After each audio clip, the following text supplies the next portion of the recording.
സങ്കീർത്തനങ്ങളുടെ പുസ്തകത്തിൽ നിന്നുള്ള വായന, അധ്യായം 97. പ്രപഞ്ചനാഥനായ കർത്താവ് വാഴുന്നു, ഭൂമി സന്തോഷിക്കട്ടെ. ദ്വീപസമൂഹങ്ങൾ ആനന്ദിക്കട്ടെ. മേഘങ്ങളും കൂരിരുട്ടും അവിടുത്തെ ചുറ്റുമുണ്ട്. നീതിയും ന്യായവും അവിടുത്തെ സിംഹാസനത്തിൻ്റെ അടിസ്ഥാനമാണ്. അഗ്നി അവിടുത്തെ മുമ്പേ നീങ്ങുന്നു, അത് അവിടുത്തെ വൈരികളെ ദഹിപ്പിക്കുന്നു. അവിടുത്തെ മിന്നൽ പിണരുകൾ ലോകത്തെ പ്രകാശിപ്പിക്കുന്നു. ഭൂമി അത് കണ്ട് വിറകൊള്ളുന്നു. കർത്താവിൻ്റെ മുമ്പിൽ, ഭൂമി മുഴുവൻ്റെയും അധിപനായ കർത്താവിൻ്റെ മുമ്പിൽ പർവ്വതങ്ങൾ മെഴുകുപോലെ ഉരുകുന്നു. ആകാശം അവിടുത്തെ നീതിയെ പ്രഘോഷിക്കുന്നു. എല്ലാ ജനതകളും അവിടുത്തെ മഹത്വം ദർശിക്കുന്നു.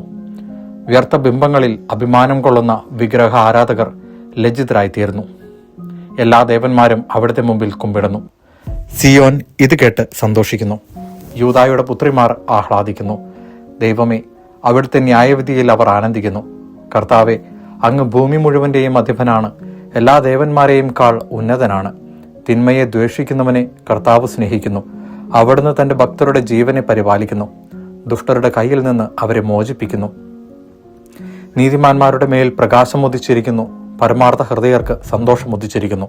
നീതിമാന്മാരെ, കർത്താവിൽ ആനന്ദിക്കുവിൻ.